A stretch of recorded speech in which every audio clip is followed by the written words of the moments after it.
Arabs are the most maligned group in the history of Hollywood. They're portrayed basically as subhumans. Untermenschen, a term used by Nazis to vilify gypsies and Jews. These images have been with us for more than a century.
For 30 years, I've looked at how we, particularly when I say we, image makers, have projected Arabs on silver screens. In my latest book, Real Bad Arabs, How Hollywood Vilifies a People, I looked at more than 1,000 films.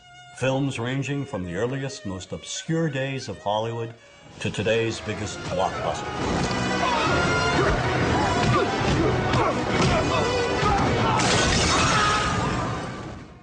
And what I tried to do is to make visible what too many of us seem not to see, a dangerously consistent pattern of hateful Arab stereotypes. Stereotypes that rob an entire people of their humanity. All aspects of our culture project the Arab as villain. That is a given. There is no deviation.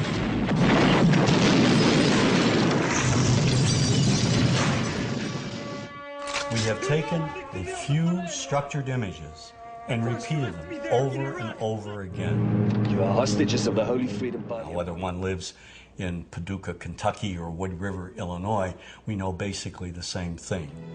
Listen to the sound, Jesus, of our God. We know the mythology. The mythology, namely Hollywood's images of Arabs. We inherited the Arab image primarily from Europeans. In the early days, maybe 150 years, 200 years ago, the British and the French who traveled to the Middle East, and those who didn't travel to the Middle East, conjured up these images of the Arab as the Oriental other. The travel writers, the artists who fabricated these images and who were very successful, as a matter of fact. And these images were transmitted and inherited by us. We took them, we embellished them, and here they are. When you cross the mountains of the moon into our country, Mr. Tyrone, you will be stepping back 2,000 years. We have this fictional setting called Arabland, a mythical theme park. And in Arabland, you have the ominous music, you have the desert. We start with the desert, always the desert as a threatening place. We add an oasis, palm trees, a palace that has a torture chamber in the basement. The pasha sits there on his, posh cushions with harem maidens surrounding him. None of the harem maidens please him, so they abduct the blonde heroine from the West who doesn't want to be seduced. When we visit Arabland, we must be aware of the instant Alibaba kit. What we have the property masters of Hollywood going around and they're cladding the women in see-through pantaloons, belly dancing outfits. They're giving the Arab villains scimitars, these long, long scimitars. We see people riding around on magic carpets, turban charmers programming snakes in and out of baskets. Yesteryear's Arab land is today's Arab land. You are late. 1,000 apologies, oh patient one. You have it then. I had to slit a few throats, but I got it. Disney's Aladdin was seen by millions of children worldwide. It was hailed as one of Disney's finest accomplishments. But the film recycled every old degrading stereotype from Hollywood's silent black and white past. Oh, I come from a land, from a faraway place, where the caravan camels roam, where they cut off your ear if they don't like your face. It's barbaric, but hey, it's home. Where they cut off your ear if they don't like your face. It's barbaric, but hey, it's home. Now, how could a producer with a modicum of intelligence, just a modicum of sensitivity, let a song such as that open the film? But this moves way beyond one song. You must be hungry. Here you go. You'd better be able to pay for that. Do you know what the penalty is for stealing? No, no, please. The Arab is one-dimensional caricature, cartoon cutouts used by filmmakers as stock villains and as comic relief. And so over and over we see Arabs in movies portrayed as buffoons, their only purpose being to deliver cheap laughs. You see this in the Joey Heatherton film, The Happy Hooker Goes to Washington. Every night I was forced to perform unspeakable acts with circumcised dogs. Oh, dogs are better than sheep. They're cleaner, I know, I've tried both. And over again, they're portrayed as inept. So, in a movie like True Lies, not only are the Arabs dangerous, they're also incompetent. Aye, we are all prepared to die. With one turn of that key, 2 million of your people will die instantly. What key? That key! Who's taking the key? One actor who excels in his portrayal of Arabs as buffoons is Jamie Farr in Cannonball Run 2. I have a weakness for blondes and women without mustaches. All the stereotypes are here. Too rich and stupid to know the value of money. Get me 12 sweets. Better yet, the entire floor. And of course, he's oversexed, lecherous, uncontrollably obsessed with the American woman. Here, my desert blossom. Give the change. Have you ever considered joining a harem? And so another pattern is the lecherous Arab. In Jewel of the Nile, Sheikh Omar tricks Kathleen Turner. How? He convinces her to come with him to Arab land. Then he imprisons her. You stay here and you write what I tell you to write. We see the same sort of ominous seduction and protocol. The entire plot revolves around an Arab emir's infatuation with the blonde, blue-eyed Goldie Hawn. In the Bond film, Never Say Never Again, Kim Basinger is abused by the most sleazy-looking Arabs imaginable. She's tied to a pole, stripped to her underwear, and auctioned off to primitive-looking Bedouins. And in Sahara, Brooke Shields is also kidnapped and presented to the lecherous Arab sheikh for his own perverted pleasure.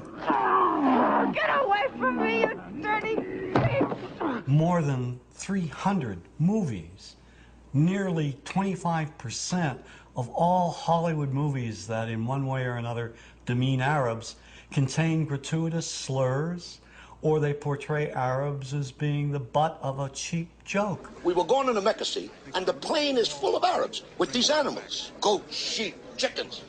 I mean, they don't go anywhere without their goddamn animals. We had to put plastic in the cabins. You know, they urinate, they defecate. You have films by Neil Simon, like Chapter 2. The beginning of the film, the protagonist arrives back from London, and his brother says, "How was London?" And he says, "Full of Arabs." How was London? Full of Arabs. Well, imagine if he had said, "Full of blacks, full of Jews, full of Hispanics." I mean, that's ridiculous. Why do we do these things? We got a bite. One of the most offensive films with the gratuitous images, Father of the Bride 2. It features Steve Martin selling his house to a Mr. Habib. We like house very much. When you can move out. Excuse me? The Habibs would like to buy the house, George. It's exactly what they've been looking for. It's when you can move. We need house a week from Wednesday, and my wife wants flower dishes in kitchen. You sell, we pay top dollar. When Habib's submissive wife tries to speak, he shouts gibberish at her.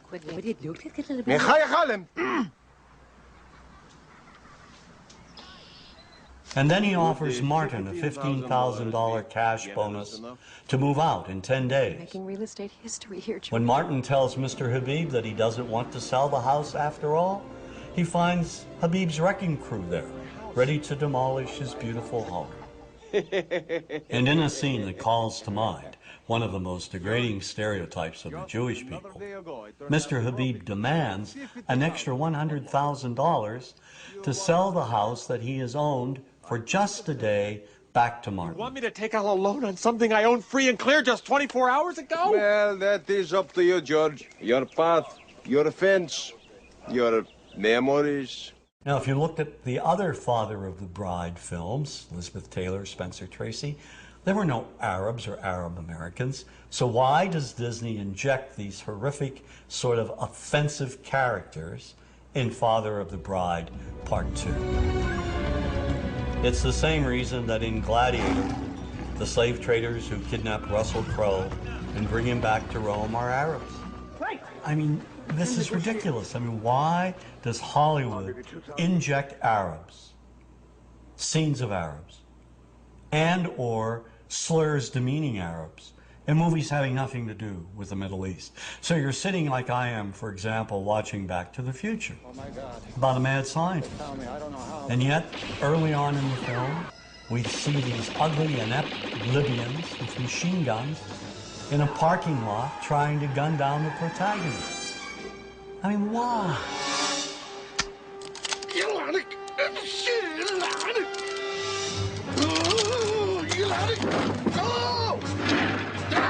This movie wasn't about the future. It was the same old stereotyping from the past. And the same goes for Hollywood's view of Arab women. The Arab woman today is bright, intelligent. She's someone who is exceeding in all professions. And yet this reality still is being denied us on silver screens. The highly sexualized belly dancer has been with us from the beginning of Hollywood's history, inspired by early images of the Orient as the place of exoticism, intrigue, and passion. But in recent years, this image has dramatically changed.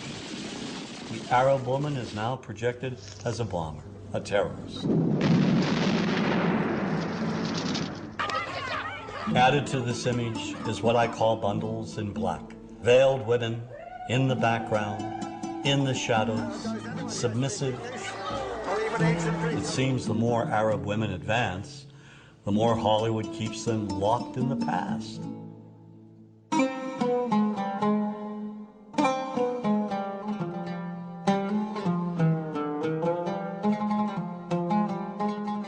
Politics and Hollywood's images are linked. They reinforce one another. Policy enforces mythical images help enforce policy. Jack Valente, president of the Motion Picture Association of America, has said, quote, "Washington and Hollywood spring from the same DNA," end quote. The Arab image began to change immediately after World War II. There were three things that impacted the change. The Palestinian-Israeli conflict, in which the United States has unequivocally supported Israel. The Arab oil embargo in the 70s, which angered Americans when gas prices went through the ceiling. And the Iranian Revolution, which increased Arab-American tensions when Iranian students took American diplomats hostage for more than a year. These three pivotal events brought the Middle East into the living rooms of Americans, and together helped shape the way movies stereotyped Arabs and the Arab world. One of the primary changes, the image of the sheikh. In a movie such as Rollover, he's out to take over the world with his money, or he's up to no good trying to buy chunks of America. Mrs. Winters, I think I should tell you there are those in the family who do not think we should be making this offer at all. I assume if you could have found venture capital of this sort for a company like Winterchem in America, you would not be coming all the way to Arabia looking for it. You see the oily sheik in Spielberg's Indiana Jones and The Last Crusade. You see the money-grubbing sheik who's out to commit all kinds of terrorism and launch a missile in earnest in the army. Gentlemen, behold my special club, the Pluton missile. With it, I will bring the infidels to their knees and be leader in the Arab world. One of the myths in the 70s was that the Arabs are coming over, buying up chunks of America. And of course, this was reflected in the cinema. The Arabs have taken billions of dollars out of this country, and now they must put it back. One of my favorite movies of all time, racist though it may be, is Network, about commercial television. Ladies and gentlemen, let's hear it. How do you feel? We're mad now, and we're not going to take this anymore. Network features a TV anchor rising to superstardom. How? He unleashes wild rants against the system on the air. But he directs the angriest of all his rants at Arabs, who he says are buying up America. They're buying it for the Saudi Arabian Investment Corporation. They're buying it for the Arabs. The anchor, Howard Beale, calls on the American people to rise up and stop the Arab buyout of his TV network. Listen to me, goddammit. The Arabs are simply buying us. There's only one thing that can stop them. You. The rage of Americans in response became one of the most famous scenes in movie history. I want you to get up out of your chairs. I want you to get up right now and write a telegram to President Ford saying, I'm as mad as hell and I'm not going to take this anymore.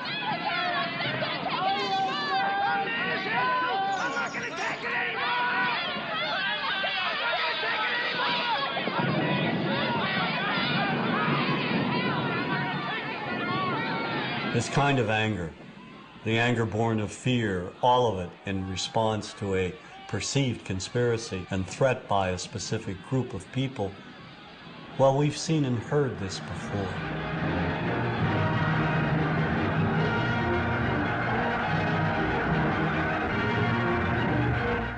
If we look at the anti-Semitic propaganda of the Nazis, at its core is an identical type of economic threat.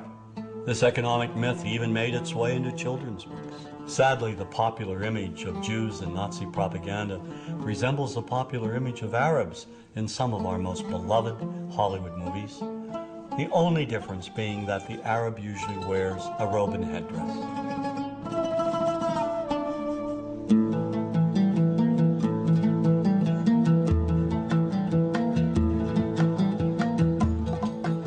Another way we can look at the connection between politics and entertainment, Washington and Hollywood, is the manner in which historically cinema has projected the Palestinian people.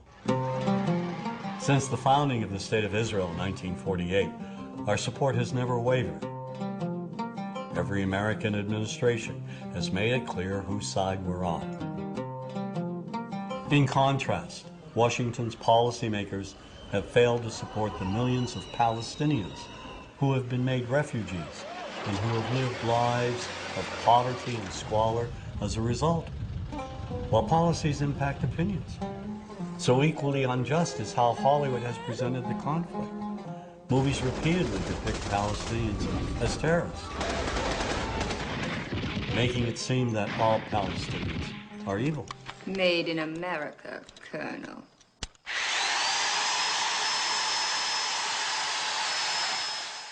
Now that image has been perpetuated by Hollywood films, beginning with the film Exodus.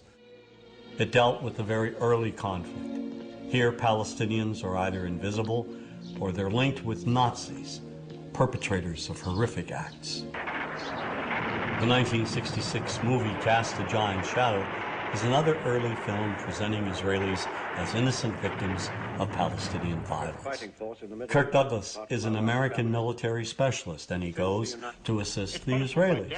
Some of the dialogue in this film reads like it came straight from the public relations department of the Israeli government. Now, here's a country surrounded by 5 Arab nations ready to shove them into the Mediterranean. No guns, no tanks, no friends, nothing. People fighting with their bare hands for a little piece of desert. The Palestinians in this movie are the lowest of the low. We see them solely as vicious gunmen, wide-eyed maniacs. They will kill anyone, anywhere, anytime, for any reason. There's one brutal image in particular of a burnt-out bus with a dead Jewish woman tied to its side, with the Star of David carved into her back. And when the Palestinians finally speak, they mock and psychologically terrorize another woman trapped in a bus.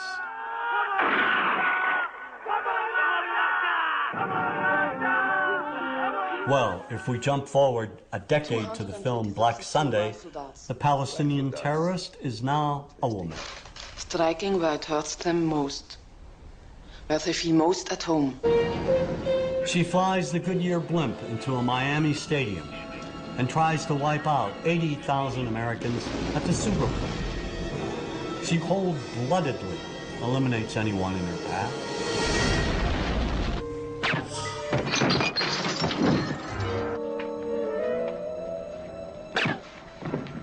The movies that we see basically follow Washington's policy. It's reflected in the cinema over and over again, particularly during the 1980s and the 90s, where you had perhaps 30 films which showed Palestinians as a people who were intent on injuring all Americans. How may we help you, Jad? One of the most despicable portrayals of Arabs and Palestinians occurs in the 1987 film Death Before Dishonor. First, they murder a guard, and then slaughter an Israeli family.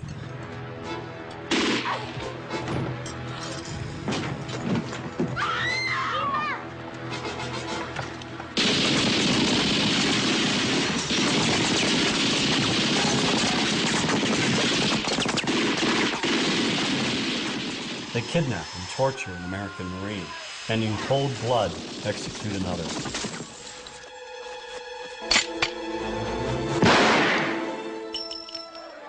And they burn the American flag right in front of the American embassy, and then dispatch a suicide bomber to blow it up.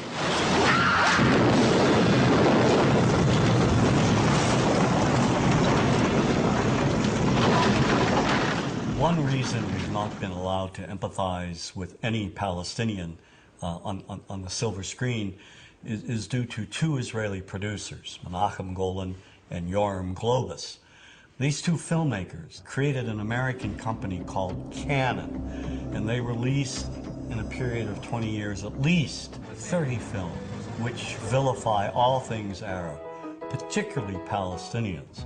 They even came out with a film called Hell Squad, showing Vegas showgirls trouncing Arabs in the middle of the desert.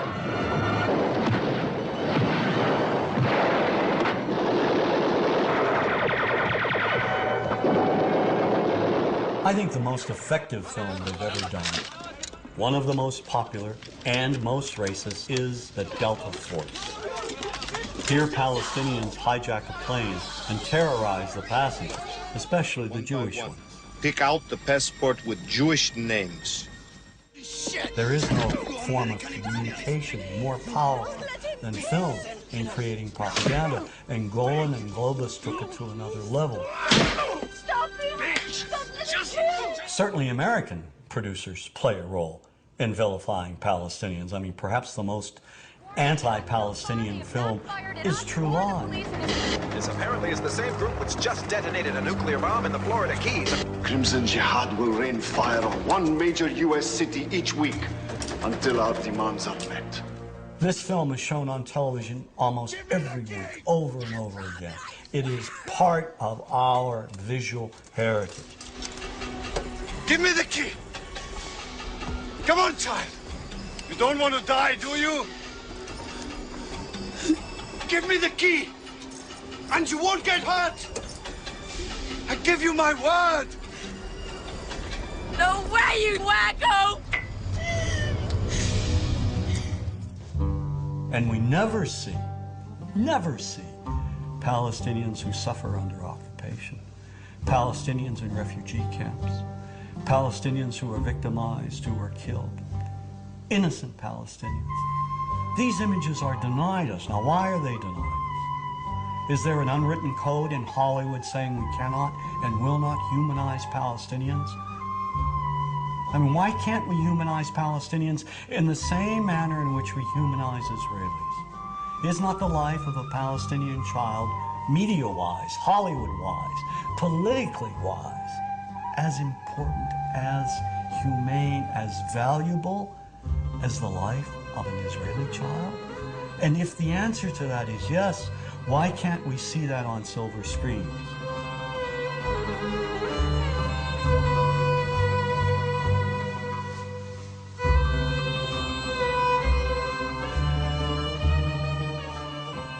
To solidify Washington's connection with Hollywood, simply look at the films produced in cooperation with the Department of Defense, showing our men and women in the armed forces killing Arabs at random. Like Iron Eagle, where a teenager goes over and bombs up an Arab country.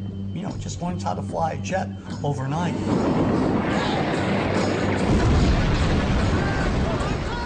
And then, of course, Navy SEALs, where Charlie Sheen goes over to Lebanon and obliterates scores of Arabs. All right, Chief. Let's go tag him and bag him. Of all the Department of Defense films, the one that will stand the test of time as being the most racist is Rules of Engagement.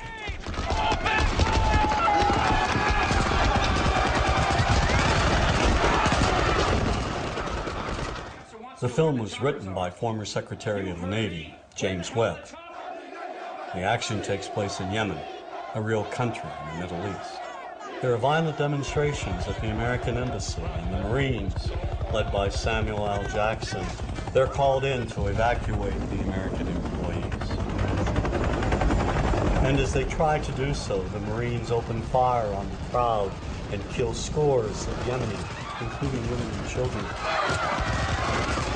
And in the investigation that follows, Tommy Lee Jones, the lawyer who represents the Samuel Jackson character, goes to Yemen to investigate. The movie leads us to believe what seems obvious, that the Marines committed this atrocity. Armed American Marines, they were shooting at his people. They were just trying to defend themselves. During his investigation, Jones's character sees a little girl with only one leg. He follows her, comes upon a hospital ward full of civilian victims. He finds an audio tape by the bed of one of the victims. And when the tape gets translated in court, we immediately begin changing our minds about who is responsible for this massacre. To kill Americans and their allies, both civil and military, is duty of every Muslim who is able. We discover that the Yemeni civilians aren't so innocent after all. It turns out they fired on the Marines first.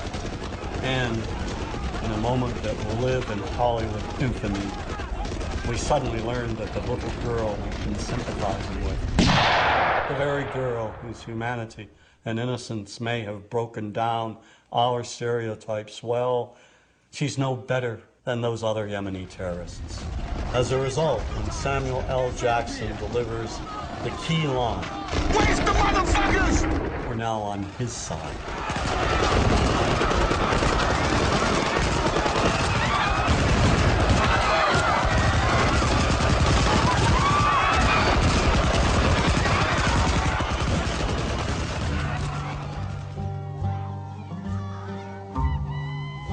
Why does this matter?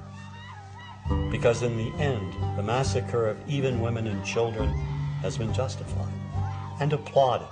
It's a slaughter, yes, but it's a righteous slaughter. Sergeant Mack. Sir? Contact all stations. Mission complete. The humanity is not there. And if we cannot see the Arab humanity, what's left? If we feel nothing, if we feel that Arabs are not like us, or not like anyone else, then let's kill them all. Then they deserve to die, right?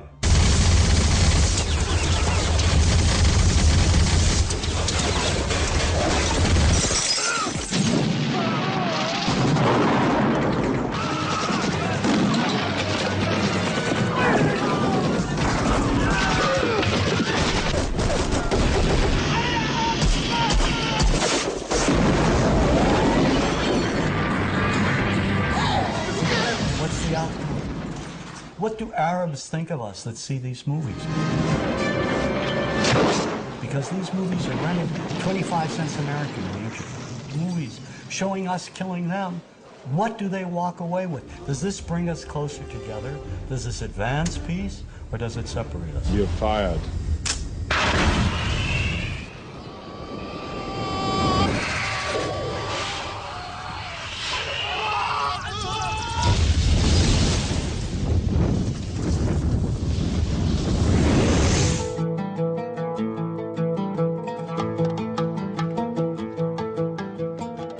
Islamophobia now is a part of our psyche.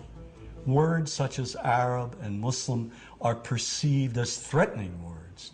And if the words are threatening, what about the images that we see in the cinema and on our television screens? We are at war with Iraq. We went to war in March of 2003. But didn't our entrance to the war, wasn't that made a lot easier, primarily because for more than a century we had been vilifying all things Arab? And now, given what happened with 9/11, the tragic events that took place on that day, where 19 Arab Muslim terrorists were responsible for the deaths of nearly 3,000 people. Now, instead of saying that's the lunatic fringe, we say, no, no, no, no. The actions reflect the actions of 1.3 billion people. Now, that's dangerous. We don't say that the actions of Ku Klux Klan members, who are Christians, represent Christianity, do we? Look at Oklahoma City. Timothy McVeigh, a good Irish Catholic boy. Do we say all Irish Catholics are terrorists? No one knew McVeigh's religious beliefs, where he went to church, or his ethnic background. It was not part of the story. Yet, of course, had that been an American with Arab roots, or an American Muslim, it would have been a part of the story. Remember that when news of the bombing broke, reporters and politicians, nearly everybody, rushed to judgment without any proof whatsoever. A U.S. government source told CBS News that it has Middle East terrorism written all over it. The attack in Oklahoma City appears to have a familiar mark. This was done with the attempt to inflict as many casualties as possible. That is a Middle Eastern trait. The fact that it was such a powerful bomb in Oklahoma City immediately drew investigators to consider deadly parallels that all have roots in the Middle East. ABC News has learned that the FBI has asked the U.S. military to provide up to 10 Arabic speakers to help in the investigation. The stereotype has become so widespread that it's become invisible to people. And the reason being is that we've all grown up with these images. Just look at television. We now have TV shows telling us that, in addition to the Arab terrorists over there, American Arabs over here are also terrorists. Then there's Showtime's Sleeper Cell. Here, a sinister network of Islamic groups operates on American street corners. Any homeless man could be part of this network. Even Western-looking Arabs are part of this anti-American conspiracy. We're at war with America, period. And we're going to win that war by convincing enough Americans through the spread of fear, insecurity, and terror to change their ways. And the best way to teach that lesson is by attacking them where they live, work, and play. And this paranoia runs deep. Just take a moment and flip through some of our most popular religious channels. Islam, a religion of 2 billion members that's growing by 50 million people annually. nearly every major terrorist network in the world is led by Islamic fundamentalists. Islam is, as we have seen, a religion that teaches the violent subjugation of all non-Muslims. It promises paradise to terrorists and makes the vilest deed a thing of beauty in the eyes of Allah. So when innocent Arabs are killed, when they're bombed, maimed, wounded, when they're tortured in places like Abu Ghraib, is it really any surprise that we don't feel any compassion? Or worse, make light of it? This is no different than what happens at the Skull and Bones initiation, and we're going to ruin people's lives over it, and we're going to hamper our military effort. You ever heard of emotional release? You ever heard of need to blow some steam off? Well, yeah, sort of like, hazing, a fraternity prank, sort of like that kind of fun. But the point is, everybody's been saying that this came from the top. Care about them. We've been preconditioned to think that those innocent civilians, clones of Al-Qaeda and Saddam Hussein, are one and the same and do not merit our sympathy, our understanding. And that's very dangerous. According to the FBI, hate crimes in America targeting Muslims or people who just appear to be Middle Eastern surged in the aftermath of 9/11. Since 9/11, if you are an Arab American or a Muslim American and you go to an airport, you're automatically profiled. Numerous thousands of Muslim Americans were rounded up and detained without due process. Many people, particularly immigrants, lost their jobs. This college student who asked not to be identified says a recent meeting with police left him feeling like a criminal. I was just very scared, anxious, nervous, and I just wanted to get it over with. He was one of several thousand men of mostly Arab descent who were interviewed.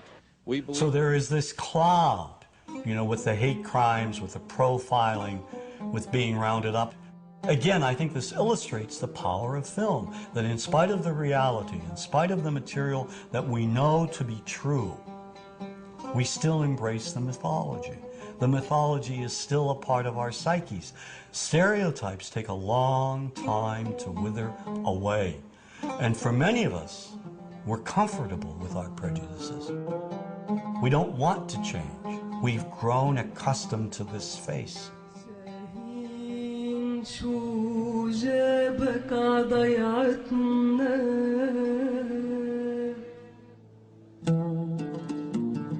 When we think of Arabs, what do we see? What images come to mind? Do we see actual people? People who, despite real cultural or geographical differences, do pretty much the same things that we do. When we think of Arab women, what images come to mind? Do we see women who laugh and play and who adore their children? Women who work in the home as well as outside? Would it come as a surprise to know that in many Arab countries, a majority of college students are actually women? What's our immediate image of Arab men? Do we see loving fathers? Men who want to provide for their families? What about Arab teenagers? Do we see them the way you would think about teenagers in other parts of the world? Then there's religion in the Arab world. Do we see it as all-encompassing, dominating everything else? Do we know that even though faith plays a huge role in the Arab world, just as it does here in the United States, that it's also true that much of the Arab world is quite secular? When we think of Arabs and religion, does Christianity come to mind? Do we remember that there are over 20 million Christians in the region who have lived side by side in harmony with Muslims for centuries? To their credit, some filmmakers have shown Arabs and American Arabs in all their complexities. An excellent way to shatter a stereotype is through laughter, through comedy. So we have comedians. Comedians have done this historically, black comedians, Jewish comedians. So we see Arab comedians doing this, and this is one way to release the tension. Things on a credit card, true story. Guy behind the counter picked up my credit card, sees the Olive part, looks at me all weird. He's like, hey, buddy, what kind of name is, that?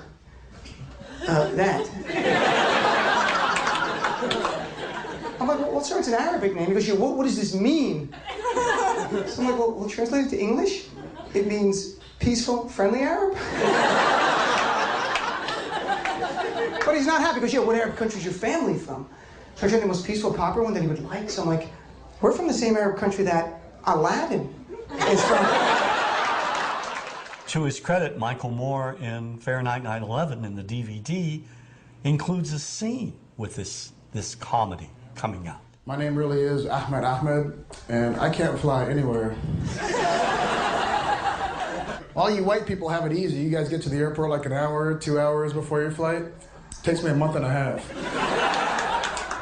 Security's gotten so bad now I just show up to the airport in a G-string. I'm like, how you guys doing? The character I read for was terrorist number 4. Not number 1, not number 2, number 4. And I was already well into my comedy career at this point, so I didn't take it that serious. And I read my lines way over the top. And, you know, it was like, sit down, you will obey, or I'll kill you in the name of Allah, you know, stuff like that. And the director went nuts, and he was like, that was brilliant, Ahmad. Let me see you do it again, but this time with more, you know, Arab, you know how your people are very, you know, he's trying to say that we're angry, and I was just like, okay, angry, is that what you want? Yes, yes. So I did it one more time, and I got a call the next morning that they want to use me in this movie. And I started laughing on the phone because I wasn't even, like, I was making fun of the role. I wasn't trying to be like that. And that's what they want, though.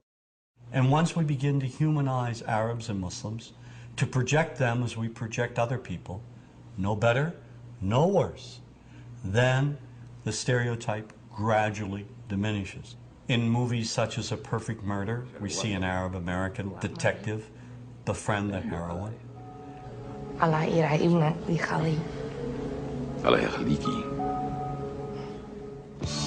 Then there's Three Kings, a movie I served as a consultant on.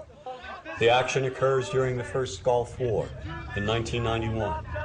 The film is notable for revealing the complexities of the Iraqi people, focusing on decent Iraqis that Saddam Hussein wants to kill. How's your little girl? She's safe for now. Outstanding, excellent. How can we help you? There's mutual respect in this film. And there's also Iraqis who are loyal to Saddam Hussein. It's not a sugar-coated film.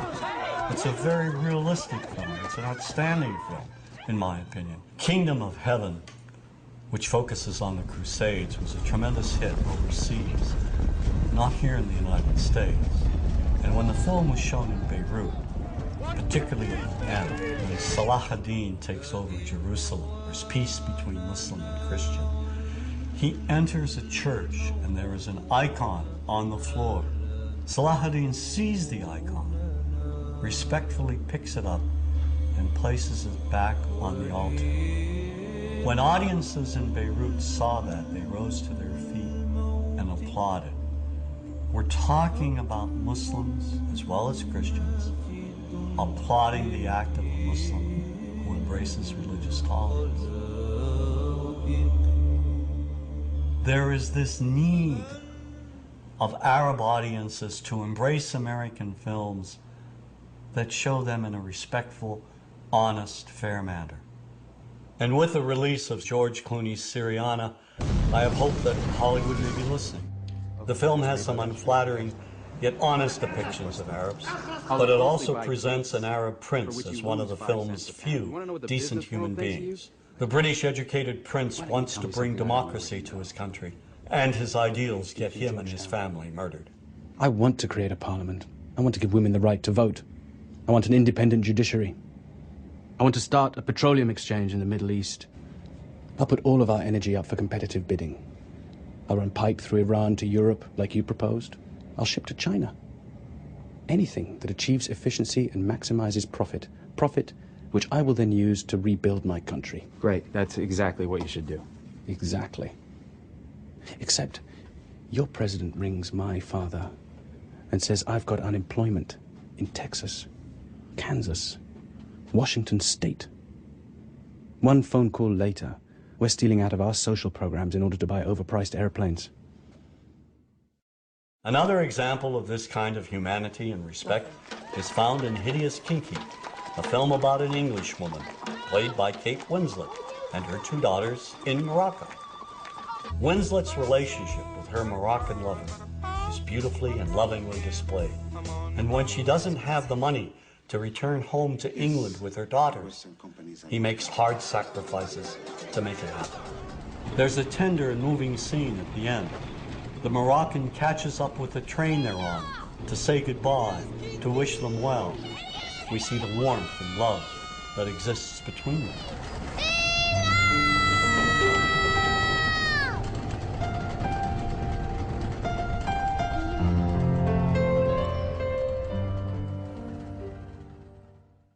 And nowhere is this kind of humanity more visible than in the film Paradise Now, written and directed by Hani Abu Assad.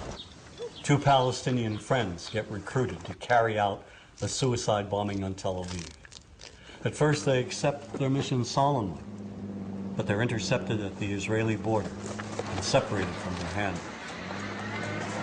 Then a young woman realizes their plan and forces them to question their actions. شو سبكم؟ ليش بتعملوا هيك؟ ما عادش في خيار تاني. إذا ما نقدرش نتكافئ بالحياة نتكافئ بالموت. إذا عندك القدرة على إنه تموت وتقتل من شان التكافؤ، ليش بتدوش على إمكانية بالحياة عشان تعيش التكافؤ كمان؟ كيف؟ منظمة حقوق الإنسان تبعتك؟ هاي واحدة من الإمكانيات. عقائل هيك ممنعت الإسرائيلي عذر إنهم يدالوا يقتلوا فينا. والله العظيم إنك عنياتك. مش حرية بدون كفاح. لازم حدا يضحي بحاله، طول ما في ظلم واحتلال في تضحية. هذا مش تضحية، هذا انتقام. هيك بتقتل وبتصير زيهم. وببدل في الفرق بين الضحية والقتل. الفرق إنه بطل في. These three young Palestinians are different from each other.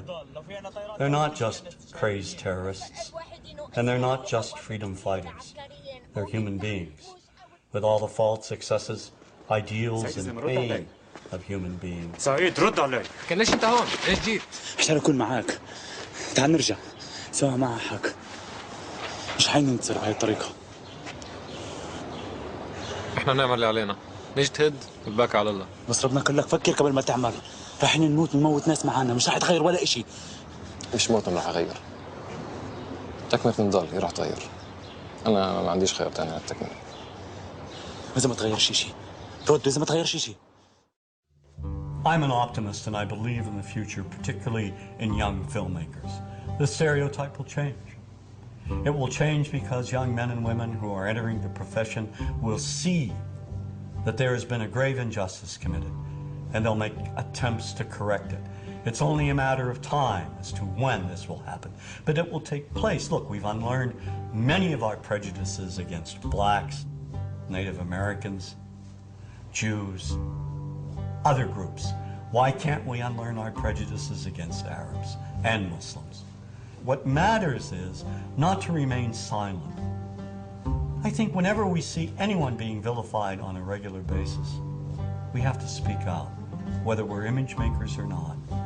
We have to take a stand and say this is morally and ethically wrong.